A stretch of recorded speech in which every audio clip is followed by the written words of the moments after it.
Here's a drink. Cheers! Now, what really happens if you drink like this every day? Some say a daily drink is no big deal, maybe even good for you. But what if that drink is quietly aging your body, messing with your mind, and setting you up for something far worse? Today, we run revealing the truth about drinking every day. And trust me, it's not what you think. It's not just about feeling tipsy, hangovers, or occasional memory loss. That glass in your hand might be rewriting your body's future, or even echoing mistakes from history. Let's find out. So, what exactly is alcohol? Let's break it down.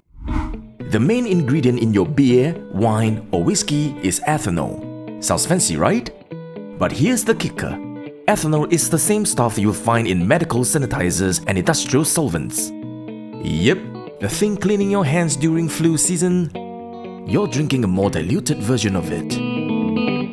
Now, some say alcohol is just a harmless drink.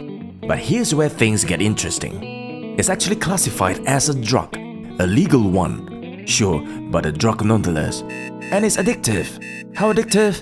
Let's talk science. In 2020, a group of 36 addiction medicine experts from Germany published a study in the journal Frontiers. They analyzed 33 different psychoactive substances over 15 years, everything from heroin to cocaine. And guess what? Alcohol ranked right alongside them in terms of addiction and harm. So the next time someone says, "It's just a drink," you can remind them they're sipping on the same category as some of the most dangerous drugs in the world. Fun fact: alcohol is the only drug that society encourages you to consume at weddings, parties, and even during stressful work meetings.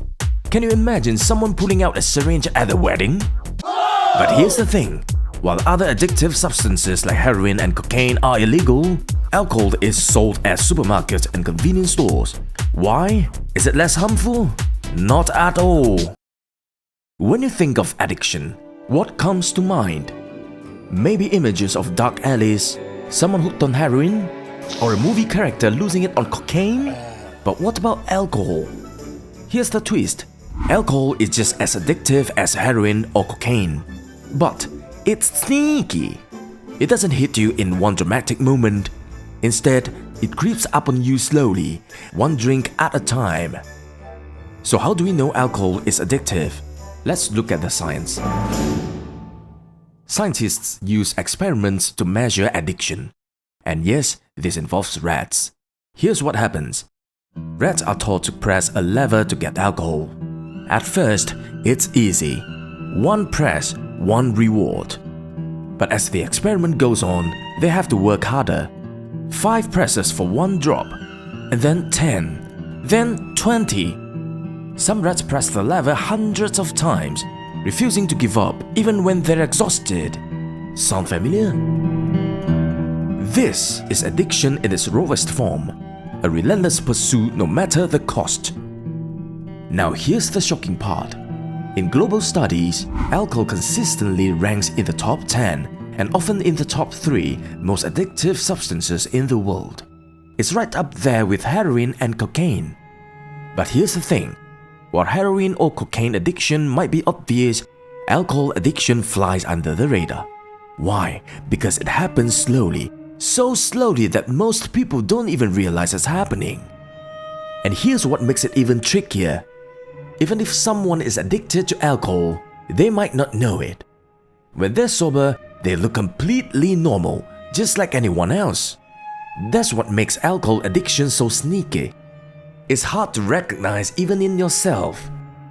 But don't worry, I'll tell you some simple tests you can take to check if you're addicted to alcohol. Stick around for that, you might be surprised by the result.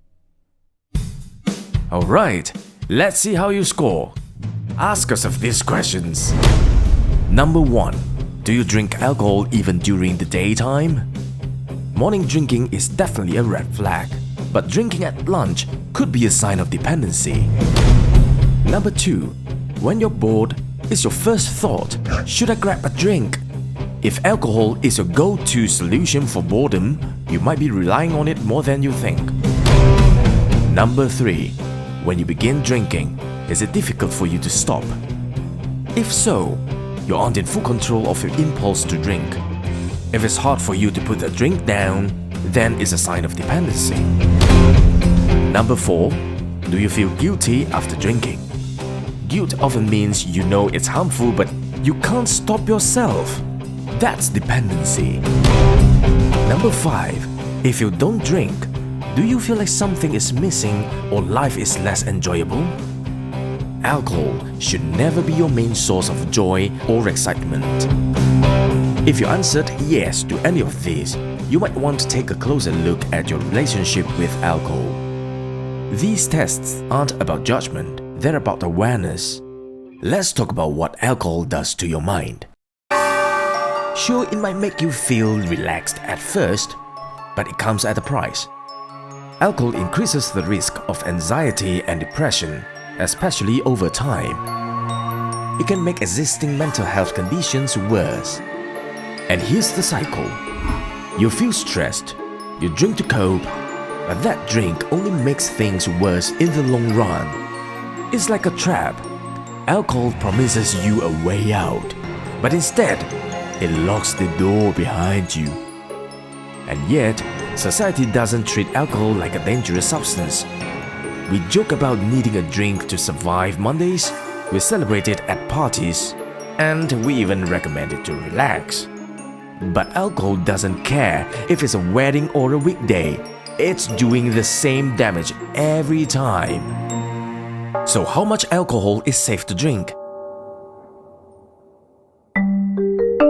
Let's take a moment to think about something simple. Your health. It's easy to assume that one drink won't hurt, right? After all, it's just a glass. But according to WHO and The Lancet, no amount of alcohol is safe. Not one glass, not one drop. Here's why. Alcohol is officially classified as the #1 cancer-causing substance worldwide. Yup, it even beats out asbestos and radiation. And it's not picky. It doesn't just settle for your liver. Alcohol can cause cancer in your mouth, throat, esophagus, colon, and well, let's just say everywhere. Remember earlier when we talked about alcohol sneaking into your life slowly, one drink at a time? Well, the harm it causes is just as sneaky. Cancer risk doesn't start with heavy drinking, it starts with the first sip. Let's break it down. When you drink alcohol, your body metabolizes it into acetaldehyde. Think of it as a sneaky villain. Acetaldehyde is toxic and it loves messing with your DNA. First, it damages the cells, which pushes your body into panic mode, trying to repair the damage. Over time, this increases the risk of cancer. Oh, if that wasn't enough, acetaldehyde speeds up aging. Basically, it's the party guest that breaks everything and never leaves. And that tired, sluggish feeling after a night of drinking, that's inflammation. Your body's way of saying, "Hey, I'm working overtime here." Think about it. You're not just tired from the party. You're tired because alcohol is literally wearing you out. Let's talk about dehydration, something we've all experienced. You know that dry mouth, splitting headache, and constant thirst after a night out? That's your body screaming for water because alcohol is a diuretic. Here's how it works. Alcohol suppresses your antidiuretic hormone, which means your body can't hold on to water. You end up peeing out more liquid than you take in, leaving your body completely parched. But dehydration isn't just uncomfortable, it's dangerous. It thickens your blood, increases your risk of strokes, and puts extra strain on your heart. So the next time you're nursing a hangover, remember, your body is desperately trying to fix what alcohol broke. Now, here's a fun fact. Alcohol is sneaky with calories. A pint of beer can pack over 300 calories. That's the same as a cheeseburger. So the next time you grab a pint, think of it as having a burger but without the satisfaction of biting into one. And a cocktail like White Russian or Long Island iced tea, That's a whopping 500 calories in just one glass. And don't forget, alcohol messes with your judgment. You're more likely to overeat after a few drinks. Ever wonder why late night fries or pizza suddenly feel like the best idea ever? Well, now you know. What about red wine? Surely that's an exception, right? After all, isn't it good for your heart? Here's the thing, red wine contains resveratrol, an antioxidant that's been linked to heart health. But here's the catch. The amount of resveratrol in a glass of wine is tiny. You need to drink a ridiculous amount to get any real benefit. And by then, the risks far outweigh the rewards. If you're after heart-healthy antioxidants, skip the wine and go straight to the source. Grapes, blueberries, and other fruits offer all the benefits without the downside. Some say they can drink anyone under the table. You know the type, they hold their liquor like it's water and laugh in the face of hangovers. But what's really going on here? Turns out there are two kinds of drinkers: the naturally gifted and the trained pros. First, the naturally gifted. These are the folks you envy at every party. Their bodies are like Formula One cars, fueled by an enzyme called alcohol dehydrogenase, or ADH. This magical leader enzyme, mostly in their liver, breaks down alcohol faster than you can say, "Another round?" And guess what? Men tend to have more of this enzyme than women. Some studies even show they absorb up to 30% less alcohol just because of it. Sorry, ladies. But here's the catch. Being able to drink more doesn't mean they're invincible. It just means that they drink more often, which can lead to some long-term damage. So, being gifted is more of a curse in disguise. Now, the trained pros. These are the people who didn't start strong but built their tolerance over time, like training for a drinking marathon. Their secret? A system called MEOS, the microsomal ethanol oxidizing system. Sounds fancy, right? Here's the thing. This system MEOS was originally designed to handle toxins, not endless rounds of tequila shots. The more they train it, the harder it works, and the more harmful byproducts it creates. And if you've ever heard someone say, "The dentist's anesthetic doesn't work on me," well, you might just be looking at a trained pro. Some say being able to drink is a gift, but whether you are naturally gifted or trained, the outcome is the same. Your body always pays the price. And here's where it gets serious. The damage doesn't stop with you. It ripples out to the people you love. Emotionally, it brings heartbreak, frustration, and even domestic conflicts.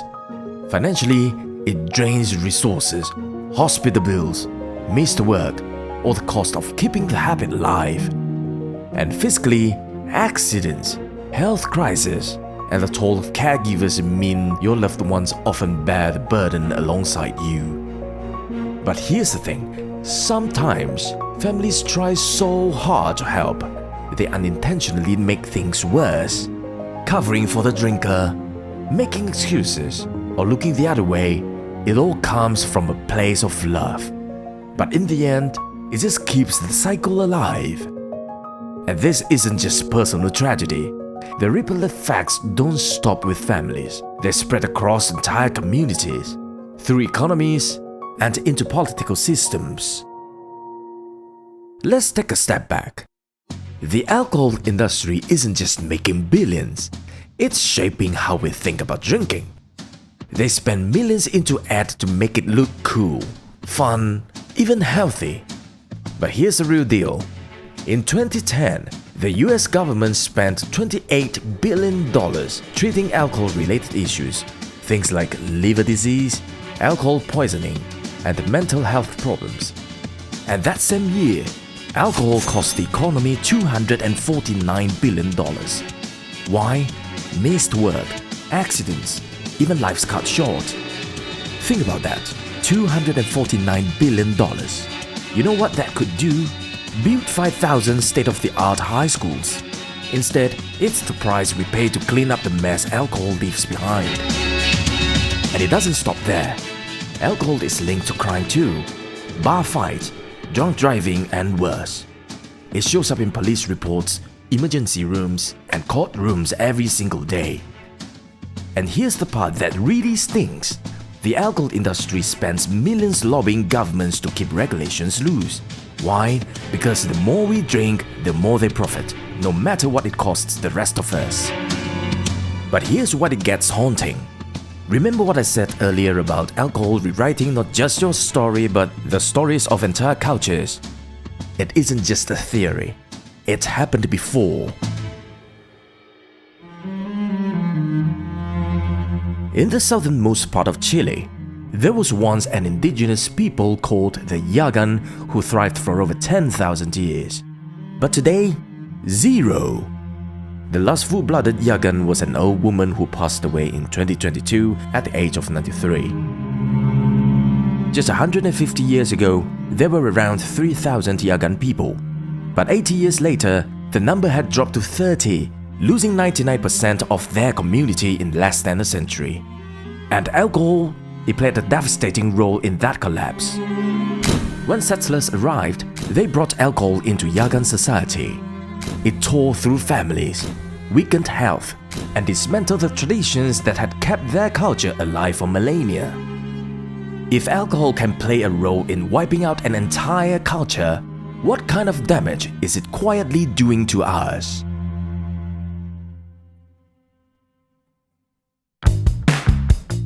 So, after all this, what's the verdict? Should you swear off alcohol forever? Well, not necessarily. If you're already drinking less, great! If you're not, no worries. Life's too short to stress too much. Even Jesus turned water into wine, so clearly, he wasn't against a good party. Just remember, the less you drink, the more your liver will thank you. Fewer hangovers mean you actually enjoy those weekends you keep drinking to forget. So, here's to you, and whatever choice you make, cheers! Sparkling water counts too, by the way. Some say